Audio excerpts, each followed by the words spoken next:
Hello, all, and welcome to another episode of the Market Pulse presented by Smart Touch Interactive. I am your host, Aaron Fischera, and I have a excellent guest with us today, Lisa Parrish, the chief creative chick at TeamPMP. Lisa, welcome. You have a tremendous background in our industry, and I can't wait to dive into your perspective. But for those who do not know, Lisa, tell us a little bit about yourself. How does one become the chief creative chick at Team PMP? Well, thank you so much for having me. It's a pleasure to join you today. I'm a child of the industry. My father created our company over 50 years ago and the awards programs.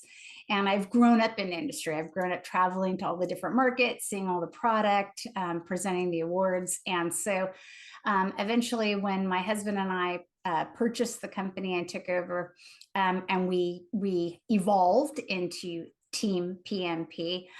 We gave ourselves really fun titles, and I'm the chief creative chick, and he's the director. Shane is the director of shenanigans, and we decided that kind of showcased our personalities and how we kind of approach things, and just gave us a flavor. Oh, I've had the luxury of being an attendee at some of your award ceremonies. Team PMP puts on absolutely the pinnacle of when it comes to award ceremonies in our industry. And like you said, it started with your father, and it's kind of moved through the generation, which is amazing in itself. Today, I think you guys celebrated your 50-year history.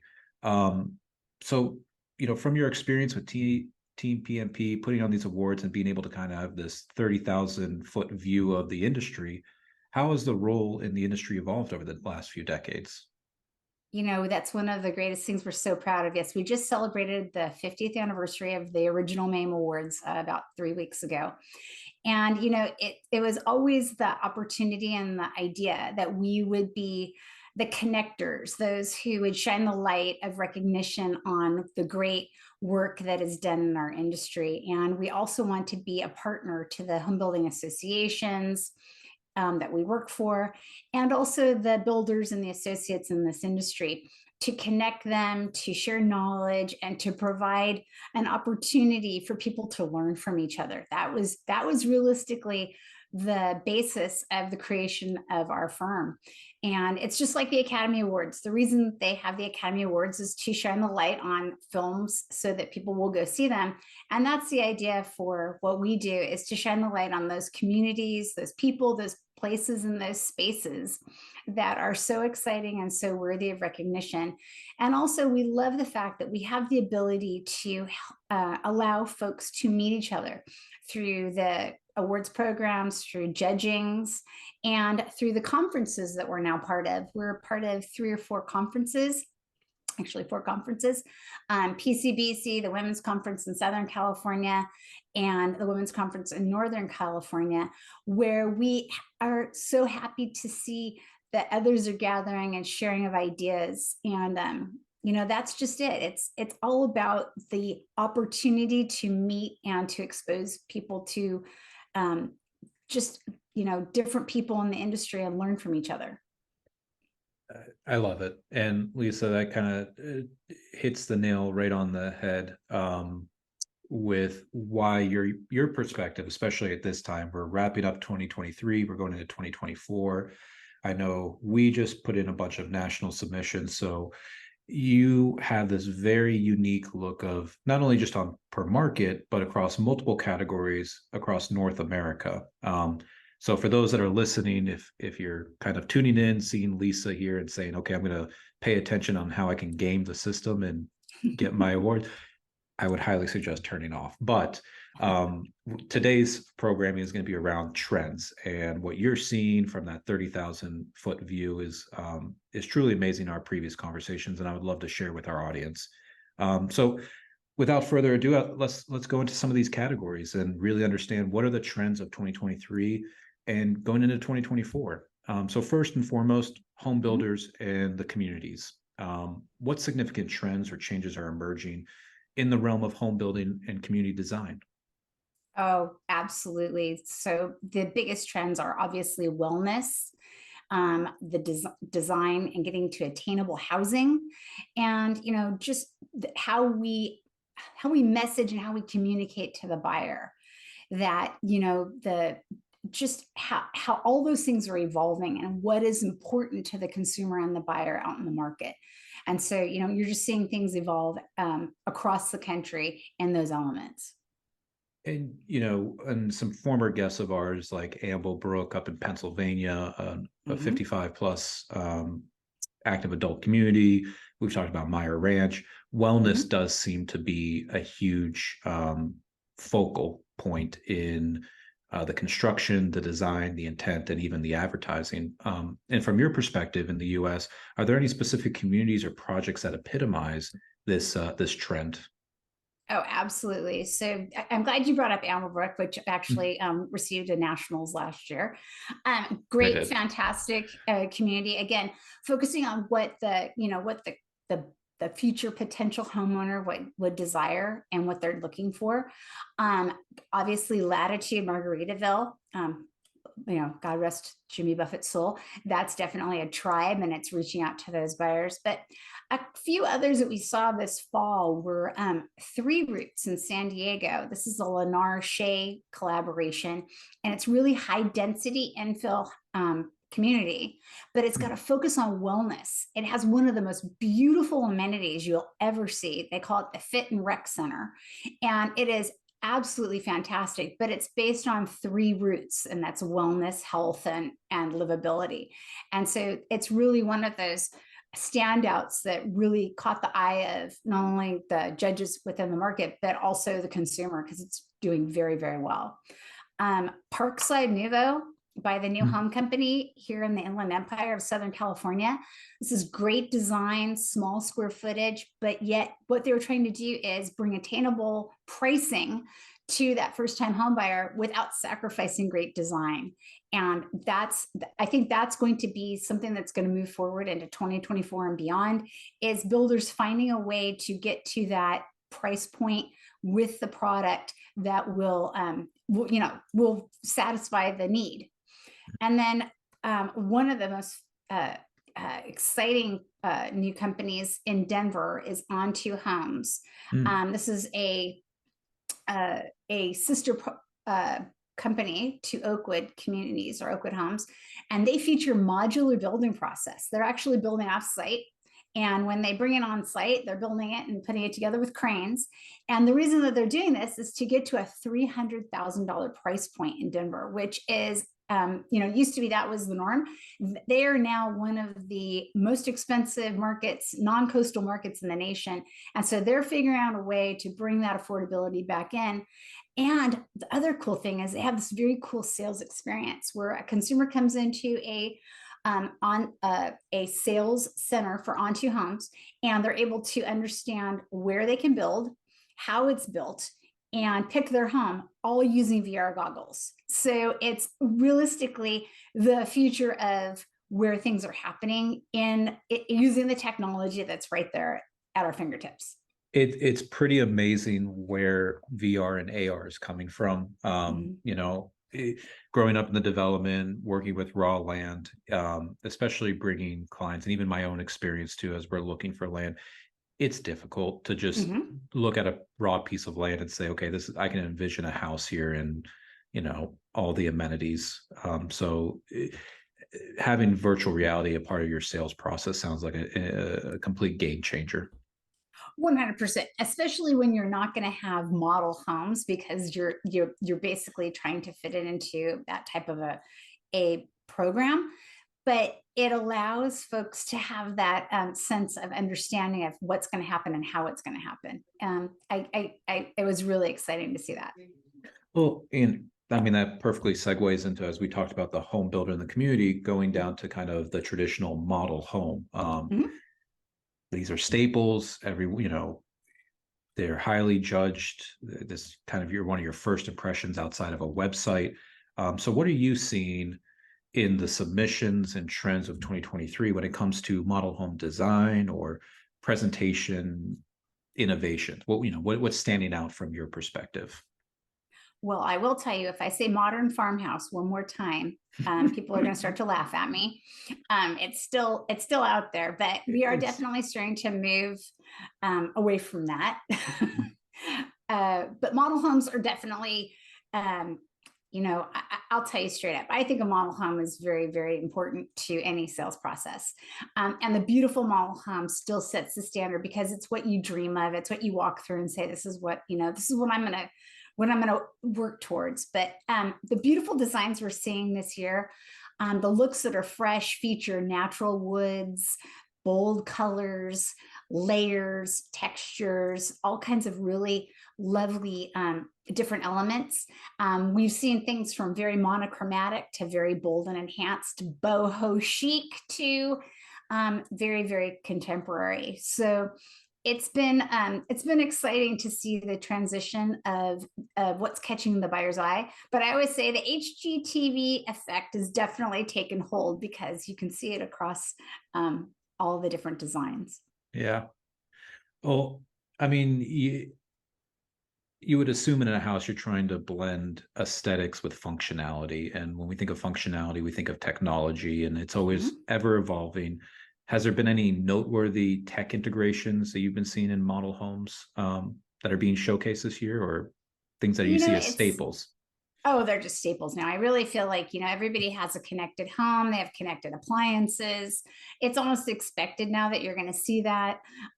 So you see them everywhere and how they're evolving and which brands and which systems are connecting with, which buyer profile.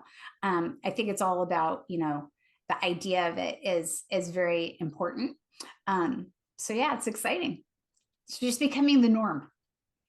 Well, even going further, this is actually what I found very interesting when I first was introduced kind of the awards and the industry in general, is that there's an award category for sales professionals. I think, which kind of, that's interesting that we're judging, sales professionals. When you look at a website or a model home, it's very static material, but with a sales professional and their experience, that can make or break a deal. And what's kind of some fresh approaches or techniques you're seeing sales professionals adopting and that are kind of becoming, separating them from just the norm of a Right. salesperson?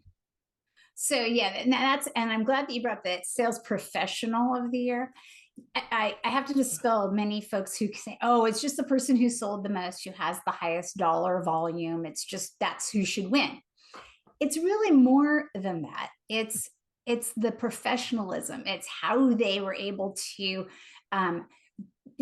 be the advocate for not only their builder, but for their consumer or their customer, how they communicate, how authentic they are, how they counsel and really work to make sure that everything comes together to create the right sale. I really believe communication by phone, text, video, all the different details is so important now. Being authentic and having compassion and empathy for what the buyer is going through to help them. And then having that ability to counsel the person, whether it be financing, all the different elements you're going to go through to be able to buy a home. I can remember the first time I bought a home, somebody said, this is going to be like climbing through glass. And it's meant to be hard because, when you get there, it's supposed to be important. Yes, but you need somebody who's going to be there, who's going to walk you through it, hold your hand and be that counselor to help you cross the finish line and hand you those keys and know that, hey, listen, we did it together. And, the ones that you see that are very successful have that blend of salesmanship, compassion, authenticity, and understanding of how the whole deal works together, how to put it together and how to guide the person. So it's the best sales professionals definitely have a blend of that. Well, do you see the role of the sales associate and professional changing? And if so, what kind of role are they fulfilling in the process? I don't know that I guess it's not that it's changing, it's evolving. Okay. That's realistically it. They're there to answer questions, to provide really good information, And again, going back to counseling the buyer, um, on how to strategize, how to find the right home, and how to make the right decisions, and what's going to fit, make the best fit for them. So it goes back to more of the counselor than anything else. And I think that's why when the term sales counselor is now used, it's really apropos. Well, I mean, for those that are kind of young or emerging into, or maybe looking to say, how can I kind of pivot or add another arrow to the quiver? Mhm. What advice would you have for the sales professionals in today's environment? Yeah, definitely. Well, here's the number one thing. We're the post-pandemic ordering days are over. We are definitely back to tried and true salesmanship. A sales professional needs to emphasize on professionalism. They need to have knowledge and tools to understand the right home for the right buyer. You need to understand your market. You need to shop your competition. You need to be knowledgeable in financing and have details and answers for your potential customers, and absolutely be in the know, because that's what the person's coming to you for. They're coming to you for advice and for counsel. And so having all that information at your fingertips and being knowledgeable will set you up to be successful. Well, a lot of times, and I completely, to circle back, 100% agree. I think, um, just being the order taker is long gone. It's now you have to be a knowledgeable, not only in the sales process, the community, be almost as a community liaison. You have to have a Mhm. background in finance, because I mean, with rising interest rates and different incentives, you want someone to talk to you in plain English. You don't want to Right. basically have to look at a map and try to figure out where's my investment dollars going. Uh, Absolutely. Um, but I also know before before and something that we hold dear, before the client even steps foot on the community, steps foot in the model home, talks to a sales associate, it starts with search, and then it starts with the website presence. So we know a strong online presence can be a game changer. It's your first impression. Typically, if those page speeds aren't loading, or you're Mhm. outdated and you're working off of you know, an old geo site, people run away and they say, hey, this is not up to that standard. So Mhm. we know that that's a standard, but what trends or standout features from home builder websites or community websites have been prominent in these recent award submissions? Oh, absolutely. Websites now carry the load. They really are our first impression, our first line, our first marketing opportunity. And so the consumer uses these tools more than ever. And if they are not mobilely optimized, figure that out, because that's how Yeah. they're viewing them. It's on a mobile device or an iPad. So get there and make sure that it's functioning. Making sure those links work, making sure that your community is something that they're interested in. They need details, they need photos, they need home plans, they need all the information that can compel them that this is the place that they want to spend time and come visit. And realistically, any use of video showcasing the community, the homes, and or in some cases testimonials of a buyer are very effective. We've seen that in many markets. Matter of fact, I think Amblebrook and others like it, Yeah. buyer testimonials are very, very important, because they really want to hear, okay, what was my experience? What did you like? I want to hear someone speak who's been through it, that this is realistically where I want to spend my time or my dollar. And so yeah, I definitely think that's the elements that you're seeing more of. Well, you kind of touched on that when it comes to advertising and campaigns and storytelling, and how do you relay the brand, relay the community story, make people feel welcome. Mhm. So, what novel advertising tactics or technologies are you seeing emerge in 2023? Oh, it's 100% lifestyle, lifestyle, lifestyle, lifestyle. Connecting with the younger and the older buyers, Mhm. showing them what life is going to be in this community and or in this home. It's very, very important, because what they're going to go through, they have to know that the promise is there, and that they're going to realize whatever it is in their heart or their imagination that they're trying to achieve. And I really feel as though that is what we're seeing in many of the great submissions we're seeing around the country, from Solstice to Bedford to New Haven to some of the others, Amberbrook, Latitudes. It's all about what that promise is going to be and what all those elements are that community is putting into place to make it something special for that homeowner.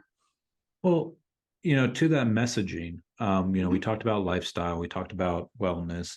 Are you seeing any overarching messages or narratives that seem to resonate more with one audience over the other, or what's making it more standout in 2023 going into 2024? Yeah, well, again, going back to it, and I just say it over and over again: wellness, connectivity, Mhm. community, and activity seem to be the four things that you're seeing. Wellness being some sort of amenity, hiking trails, biking trails, dog parks. Connectivity meaning that there's high-speed internet access, there's ability to be together in some sort of space. Community meaning that there's some sort of programming or opportunities for gathering, whether it be in the community park and or elements of the amenity.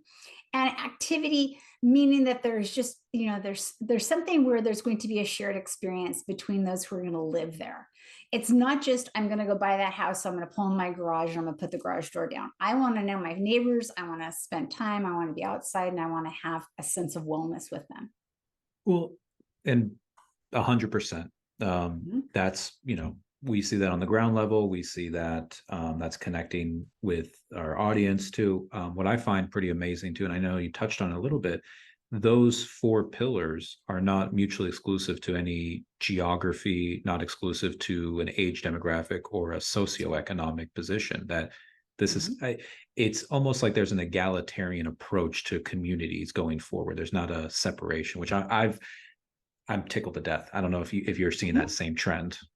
Yes, and the other beautiful thing is it's the merger of the young and the old. It's Yep. not necessarily that you're young or you're old. It's that everybody's together and that everybody blends together and there's something to be shared. There's a shared experience to all of it, and it's just beautiful. I also think it's interesting whenever we see anything, is that the first time buyer and I would call them the 55 plus buyer, they're basically almost the same buyer. They look Yeah. for the same type of product and they're looking for the same type of adventure and excitement. So yeah, you're finding the blending of all of it. Well, I mean, that kind of gets into, let's look to the future. Mhm. You again, your team PMP, yourself, collectively over 50 years of industry experience. You've seen the highs, the lows, the different interest rates, the different styles, design, technologies, booms and busts. Where do you envision the future going to 2024? We're dealing with 8% interest Mhm. hikes coming into 2024, maybe smaller lot sizes. Where in your view, where's this heading 2024, and how can we adjust?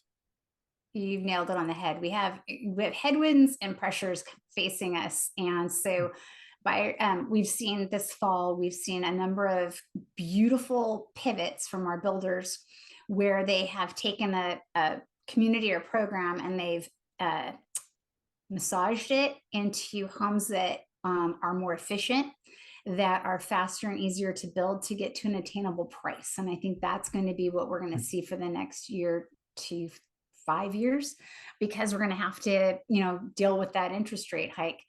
And communities are going to continue to evolve with the higher density again to get to that pricing. They're going to have to compel someone to make the decision that this is the right place for them. Mhm. Um, Interior merchandising, we're going to have that blend of dreamlike model home, but it's also going to need to have that replicable element for the buyer, where it's Mhm. like, it's so beautiful, but it'll never look like this when I move in. Well, there are ways, yes, there are certain things you can. Matter of fact, Trumark Homes, they did a beautiful job. They actually did a video series where you could actually take the model home and they showed you how you could replicate different interiors for the home. So that was fantastic. Wow. Um, the consumer wants more information. They want it faster. They want it easier. And how we deliver that in a a beautiful, elegant way is going to be what's exciting for the future for us. It's transparency, and we're going to have to get there. So yeah, it's going to be exciting times for the next few years. Well, I know, when we talked a couple of weeks ago, you were running around about to start up another show. Mhm. I know here in February, we've got the Nationals and everyone's kind of licking their lips. I'm excited. But what big news? I want to give Team PMP a spotlight here as well. And what are some big news or upcoming projects that you guys have on the horizon? Oh, there's lots of new things coming up in new markets. But of course, the first thing is the Nationals. Our entry deadline is October 23rd. It's the big bad boy, the most prestigious awards It program of is. NAHB. And with over 64 categories for sales, marketing, and design, plus 55 plus housing and global innovation. There's something for everyone there. But that kicks off our year in the beginning of the year in February in Las Vegas. But then in the spring, we have lots of events in the spring, and we're always looking for judges. So if anybody's interested in participating and giving back to the industry, what we like to say is this is sometimes the best indoctrination into another market. You'll give up a couple of days of your time, but what you'll take away from it is so wonderful. Not only will you make new friends, you'll have deep conversations, you'll see new product and new elements, but you'll also be giving back and learning. And I've never had anybody walk away from a judging saying they didn't learn something or make a new friend. So we're looking for those. We're also providing inspiration and collaboration by doing some custom home tours, award-winning home tours for home builders, where they come to us and they say, hey, listen, we need to be inspired. We have a new project coming online. Will you show us the award winners in certain markets? And we'll put that together for them. So those are kind of the things that we're working on. We're never dull. It's always we're always on the road, and that's exciting for us because we love what we do. I swear, I feel like you guys live with a suitcase by the door, ready to go. Yes, it's a constant motion. Well, well, no, I mean, Lisa, I appreciate your point of view. I'm excited for what's to come. I'm excited to see the other entries here coming up to several awards. But for those that are listening, what's the best way to learn more about Team PMP, getting involved, or just upcoming award ceremonies? For sure. So check us out online at teampmp.com. Also, thenationals.com is coming up. You can follow me on Instagram, LinkedIn, and Facebook. You'll see our adventures and our travels. And we are always on the road, and we're always having fun. I do believe in sharing of knowledge. So if you're ever interested and you're ever wondering, like, hey, listen, I have no idea about what an award-winning entry looks like, or I want to have counsel, please pick up the phone and call me. That is one of my very favorite things, is to have a conversation and to share and to give advice and mentor. It is very important to continue that journey forward and to always be pushing and advancing all the best of our industry and putting that forward in our young people and moving things advanced. Yeah, for those that are listening, I would second that. Lisa, you're a wealth of knowledge. You have a unique perspective that, again, gives us that 30,000-foot view, shows some trends. And I appreciate you taking out time today and educating us. I mean, that's the whole point, is, we're developing this community together. So thank you. Thank you so much, Aaron. I really appreciate this opportunity. So, and for those that are listening, thank you again for tuning into another episode of the Market Pulse presented by Smart Touch Interactive. I look forward to talking to you again. And for everyone, have a wonderful holiday, and can't wait to see what's in store for 2024.